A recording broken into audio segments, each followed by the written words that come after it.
guys. This is your weekly podcast after holidays. Knowledge empowers. With you is me, Kat. 안녕하세요. Then we have Baruch. Hello. And we have Collage. Dobrá. Good morning, everyone. Don't break this. Come on. This was like we partied hard on New Year's and You're this right. is our low energy. 3 days after. Never. Well, I don't know about you, but I stayed up because of my puppy. And the past year, she was never scared of the loud noises, but this year she was. So I was sleeping with her on sofa and she was trembling, poor baby.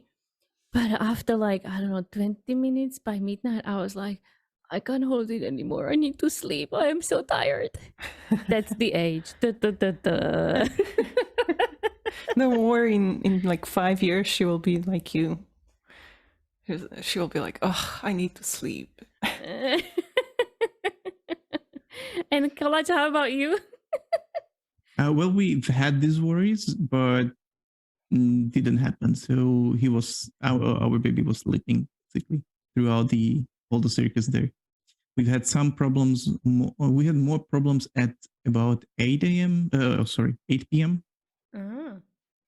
How come? Because kids are going to sleep and parents want to still do some sort of, firework for them before going to sleep because they won't reach midnight. So they are going to do fireworks before actually midnight. So that was the reason, So. A lot of kabooms. Yep. A lot of kabooms. Close kabooms. Anywho, Happy New Year. And I hope you guys did not give yourselves a New Year's resolution. With that said, check our video about new resolutions to have or not to have from a year ago. Very valid. And I was even yesterday having a call with my boss and she was like, Kat, what are your New Year's resolution? And I said, none. You shouldn't have any if you don't want to be frustrated. And she was like, what? And then we start talking with details. But actually, I've decided to have one.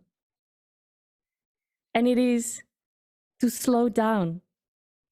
Because I was just telling Baruch, we went on a coffee the other day, and I was telling her, Baruch, I just did my last year review, and I have delivered 151 events, and I still haven't counted the events I do after work.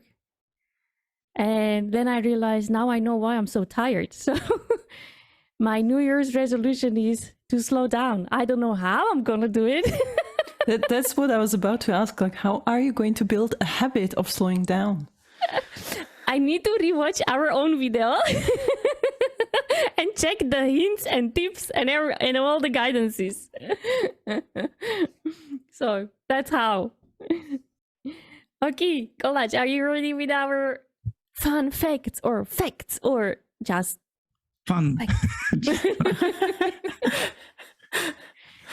So here are the 3 tidbits for this week. First of them is that we know that each country has some animals they worship, or they had. Some of the religions have them. In Egypt, there were several of those. In India, cows, monkeys, whatsoever. But can you guess what sort of animal Mayans worship?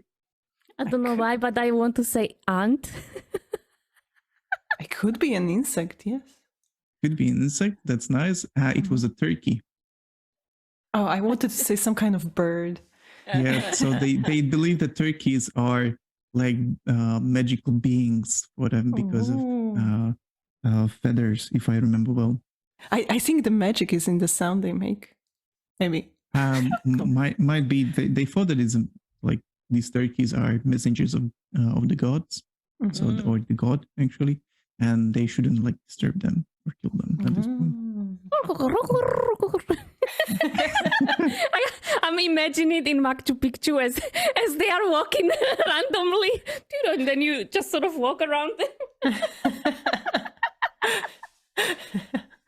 Hello, Mr. Turkey. Nice day to you.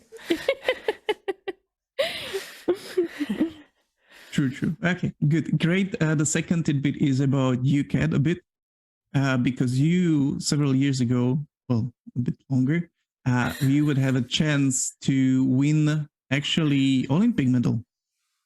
How? What? Huh? Yep, you would have a chance. Can you guess for what discipline? How Laughing? many events she makes per year? No. Laughing. Nope. Actually, drawing. Oh? Olympic medals were also distributed for art in several years between 1912 and 1951. There were disciplines of there were disciplines of painting, sculpture, writing. Did you say and music. 1912 and 1951? Yep, that's why I said like a few years back you would have a chance. You know, like if you were born Idiot, sooner. I was not even born. Yeah, like if you were born sooner, you would have a chance. That's what I meant by several years ago. Several years ago. Now you see how good friends we are. That's how much he can make a joke out of me. She's a walking mummy. No, come on. I didn't say you are 3,000 years old. Not even that. Not even that. I've said that if you were born earlier, Fair I enough, like fair how enough. Kid is teasing Clutch that he's teasing Yeah. her. That's how good friends they are.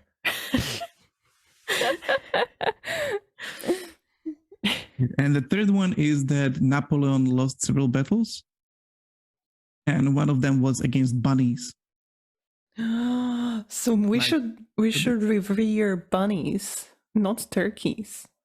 Yeah, depends. Like it wasn't that successful, They didn't successfully get rid of Napoleon, but well, it happened. So how did he lost the war against of bunnies? Yeah, well, Beautiful fluffy creatures. it was supposed to be a hunt. Uh-huh. So he ordered a lot of bunnies, or actually rabbits in this case. And but the people who were putting things together, they didn't put together wild rabbits. They put together domesticated rabbits, which means that they were not really scared of people. So when the hunt began, those 3,000 rabbits didn't turn loose and started to run away.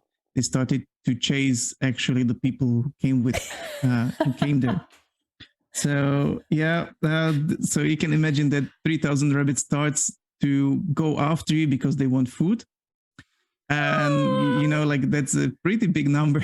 That's like some Hitchcock horror story. Yeah, so you can try to shoot them or something like that, but they didn't really get scared, and that's how it happened. I would definitely have nightmares about this. I wouldn't try to start a war. Fluffy cloud of hungry fluff. Yep, exactly. So pretty big rabbits, and Napoleon there standing with his few friends, because it was supposed to be a peace treaty or peace hunt between France and Russia, so there wasn't too many people. And there you go. Well, that's how you lose a battle with the rabbits. I love that. The turkey really got me though. And I knew you would win a medal. I would at least give you a medal for laughing, Cat. So 감사합니다. Okie doke. What's today's topic?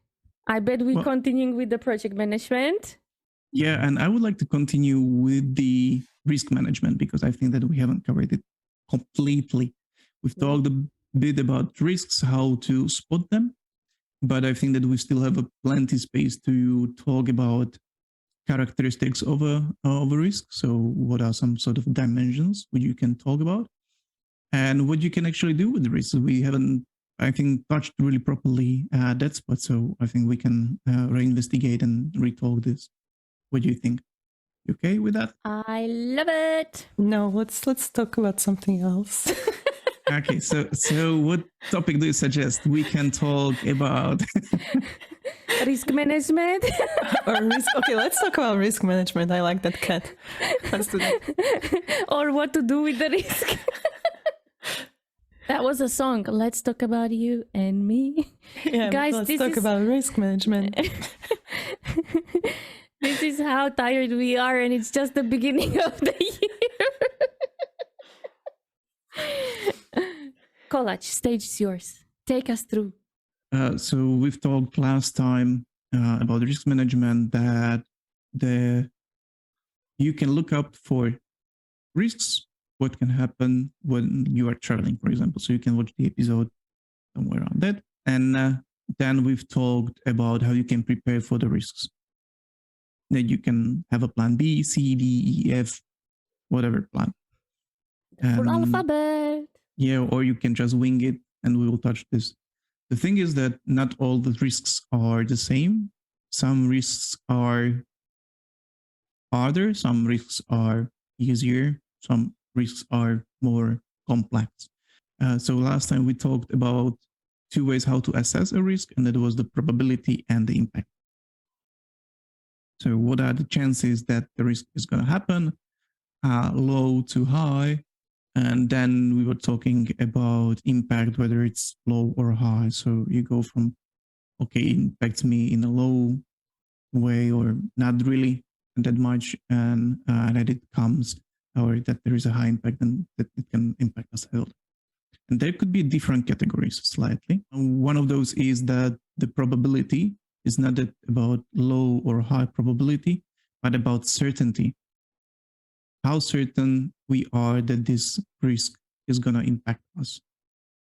So we could be certain or uncertain, or like the certainty, it's again a scale, how certain we are, how we can predict, how much we can predict if the risk is going to happen. Did you say it's different from probability? Slightly it is, because there are 4 categories actually. There are variations, contingencies, accidents, and unknowns. Mm-hmm.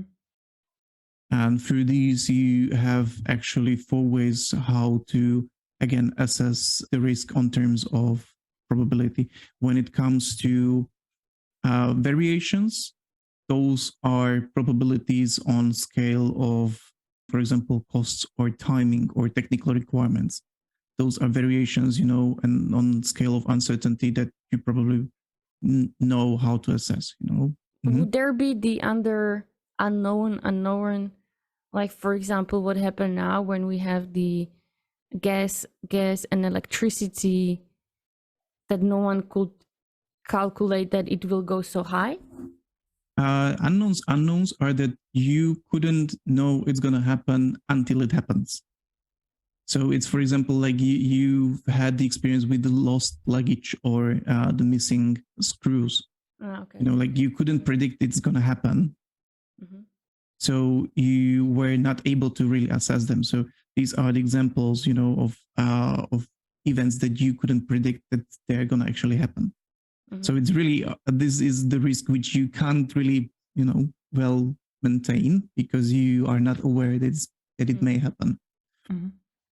That's why this category is really, really like uncertainty when it comes to risks. Like this is unsure. Or would there be also, for example, when we do the project plan or even budget, usually we put like 20% buffer to calculate something unknown, right? But yeah, that's how you deal with. That's one of the risk management techniques. How to deal with the risks is that you add the buffer so that you cover for these unknowns or accidents or anything. So. But how would you call a situation that, mm-hmm. for example, if you have a long-term project and currently in the market we have a situation that even if you would put this 20%, which is one of the techniques, would actually not cover, and you would fail because no one could predict that electricity will raise so high, gas will raise so high, mortgages will raise so high. Like those 20% would not cover it. You are doomed to failure, but unknowingly. How would you call that situation? Well, that situation is. How would you call the situation? That's fucked up situation. Anyway, so that's a risk you can't prepare for. So it's unknown, of course. Mm-hmm. And again, it's risks you can be somehow preparing for, but again, it's not risk management at the point of how to deal with it, because risk was that you were supposed to prepare for it. So you are preparing that, okay, electricity can go high, that's a risk, so we are going to prepare for that. If it goes that high that you couldn't assume what the risk was, like we underestimated the scale or the impact or something like that, you need to go and figure out what to do with it. So it's going to go more into the change management of how to change the project or how to deliver the project if this is the new reality. One of those ways how to, or like this would be category more of a contingencies when it comes to the risk management. Like it's a area of events that could occur and negatively affect the performance, and you don't know the magnitude or impacts are not known in this case. So do we have strategies for the rest of the 3 types of uncertainties? The strategies for all of these risks are the same, and we will get to those once we go through the category of other how you can assess the risks. Mm-hmm. So this was the uncertainty. The other part is impact. How big is the impact? We've talked about, okay, low and high, but again, you can look on it from a different perspective, whether it's individual, project-based, or whether it's enterprise-wise. Mm-hmm. So, like it's not just, like it could be that, okay, the project failed. The electricity got high, a project failed. Does it mean that our enterprise suffers and is totally screwed up? Or that we just lose, few people there or few thousands there and the project is not there, but okay, our brand is fine, our ego is fine, everybody is fine. So again, what's the impact of it? It's not just, okay, we have these risks and it impacts the project, but actually looking on it from a bigger perspective. And then you have a risk complexity. How complex is the risk? When the requirements change, okay, we can probably fix that. The electricity gets really high and we can't afford to deliver the project with that price of electricity. That's awesome, like complex risk, which, it's going to impact the whole project, everything, the whole enterprise. And it's not going to be just, impacting one small thing, but it's going to be really complex issue for the whole company. What is the difference between complexity and impact? Because you mentioned like how much is going to the electricity impact others, but where's the complexity? I mean, do I understand complexity as complexity of the project? No, complexity of the risk. So how easy is to assess the risk when it comes to that? Like how complex is the risk? Because when it comes to electricity, there is no easy solution. It's a complex issue when it happens. When it comes to the impact, it's about the scale of like, okay, this happens. How big is the scale of the impact? If the person leaves the project, the complexity of the risk could be low because we know that, okay, we need to hire a new person. Complexity is pretty easy when it comes to that, like talking about it. And impact could be medium because it's impacting the project. It's not impacting just the individual. It's not impacting the enterprise. It's impacting only the project. So it could be medium, the project impact, basically. But if the person is, for example, the project manager itself, himself, herself, itself, themselves, whatever. So the impact could be, again, complex because it's a project manager, or more complex. It could be that, okay, project manager leaves, so all the knowledge is lost. We've lost the focus on the project. We need to find someone, catch up, blah, blah, blah. So the complexity is higher. But the impact could be still medium because it's still just about the project. It's not about the enterprise impact. Does that make sense? Yeah. Yes. Yeah, better? No. Okay. No. I know. Still Monday, or still Wednesday, still morning, early coffees, early mornings. So those are the 3 categories of how to assess the risk when it comes to uncertainty, impact, and complexity of the risk. So you get a sort of a cube and, these dimensions and everything, and you can talk about those. We are mostly working in IT companies, but I'm still thinking of developers. Like, like when you walk in a city and either when they are just reconstructing a building or are building a brand new one, and it's not built, let's say, in 3 months, right? It takes way longer. And really, I'm thinking of those project managers there, that how do you project it? How do you prepare the budget and everything? Because if you are going to build a building, and like what happened now, really, this, no one could calculate this. It can bankrupt your company. Or how much money would your company have to have that you would be able to sustain it? It's just, for me, that's where it's visible. I'm not an economist, nor am I a good mathematician.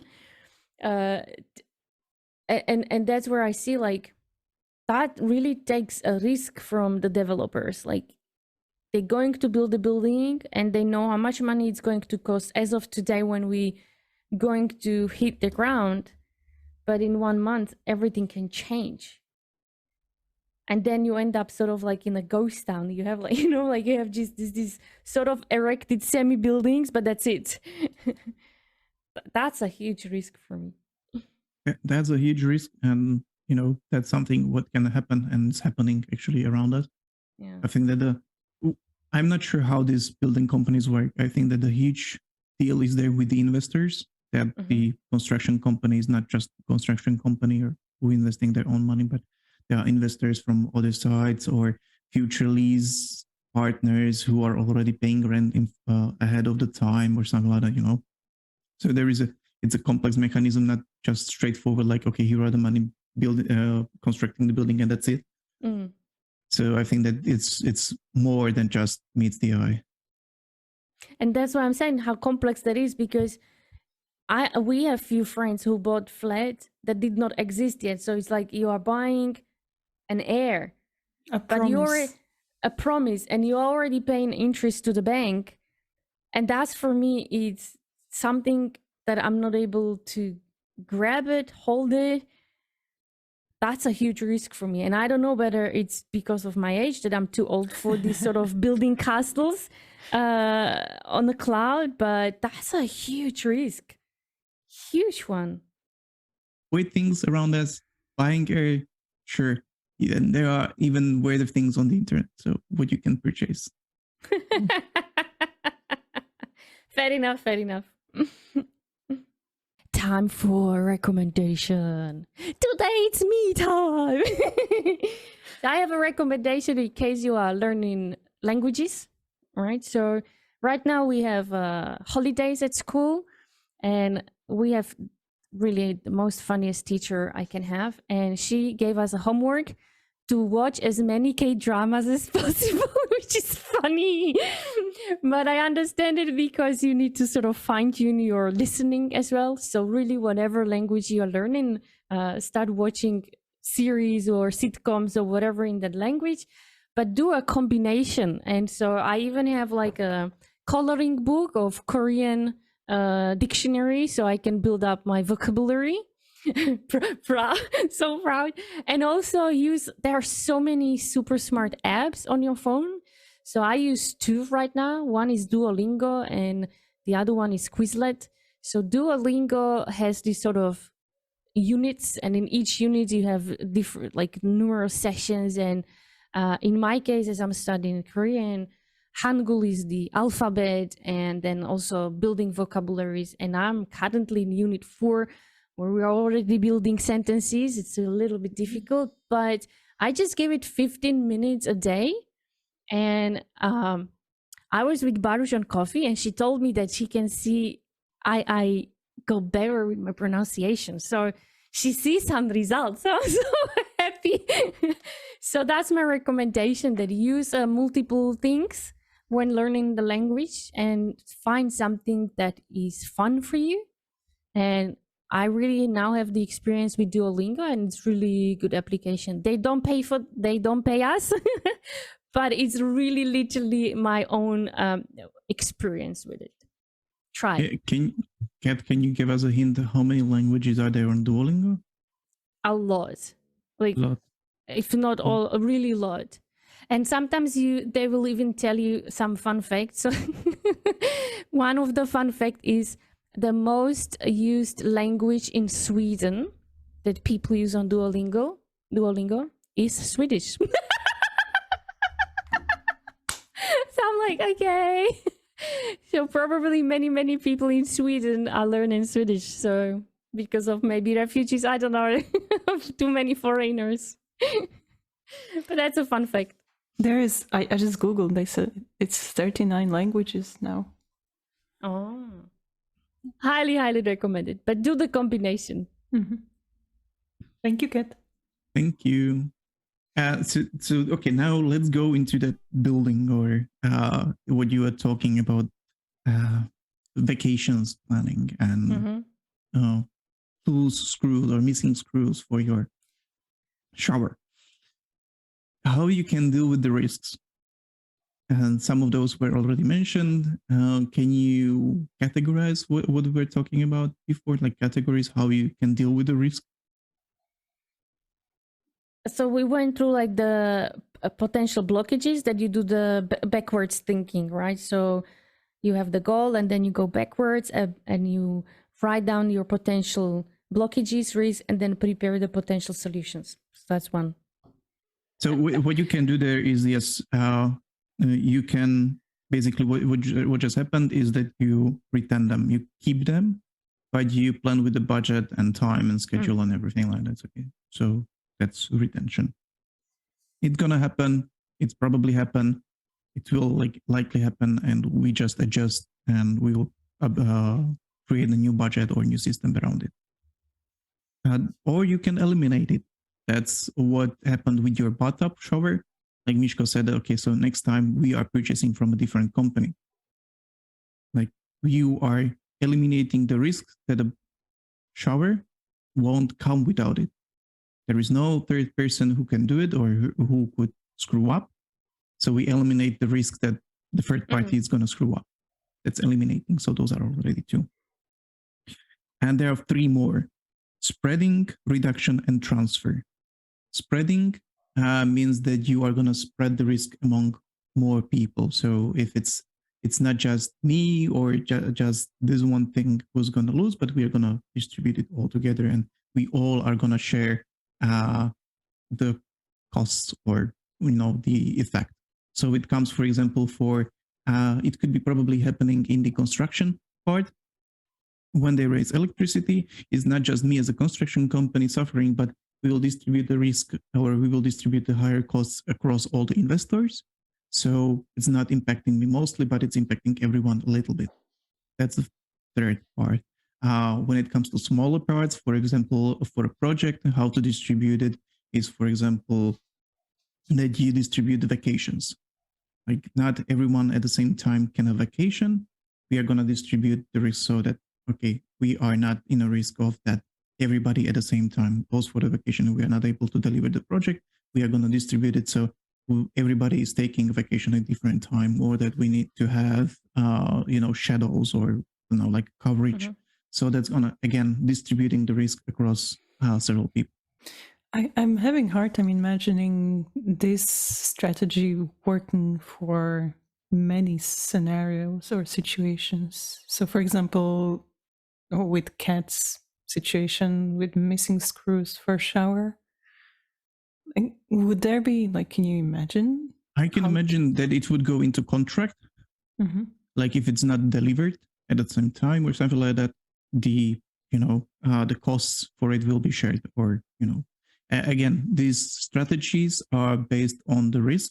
It's not that it can be applied at all risks. It just you need to pick the best strategy which suits the risk.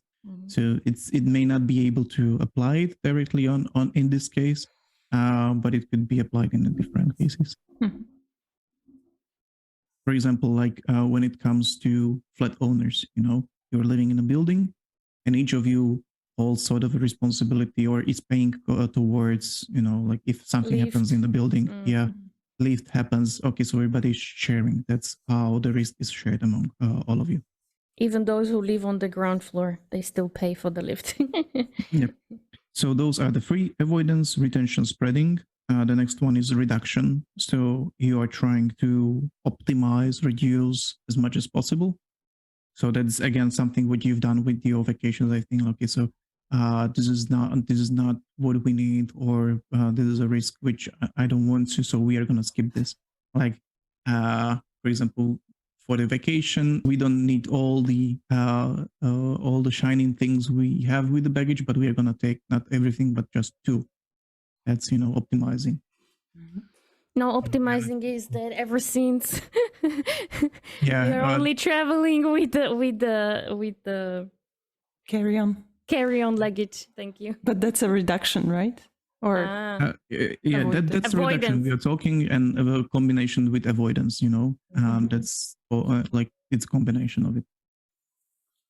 You don't want to lose the whole baggage, so you avoided that risk, and you're still thinking carry on, so it's also reduction in this way. And the last one is transfer, of course, that you can outsource the risk or give it to someone else that you are not handling it. So it can be that, okay, for your shower, when it comes to that, you will give it, everything will be handled by a third party, and if they don't deliver, they are going to pay the cost, or like there will be fines, and that's how you outsource the risk. That's what we did with our wedding, that we had a planner and everything was on her shoulders, and we didn't want to deal with anything. We just wanted to enjoy it. Exactly. So those are the 5 ways. Avoidance, so you avoid the risk altogether, or the issue there. Retention, that you accept and plan for it. Okay, so this is going to happen, and we accept that and we plan for that. Spreading, that you distribute it along more people or more subjects, in this case, more involved. Reduction and transfer. With that said, we're gonna say 수고하셨습니다. Thank you. Bye-bye. Thank you. Bye-bye. Enjoy your risks. Ciao, ciao, ciao. This podcast represents our own opinions, experience, and our own ideas. We do not represent any official statement from our employers, and this is not their official channel representing the company.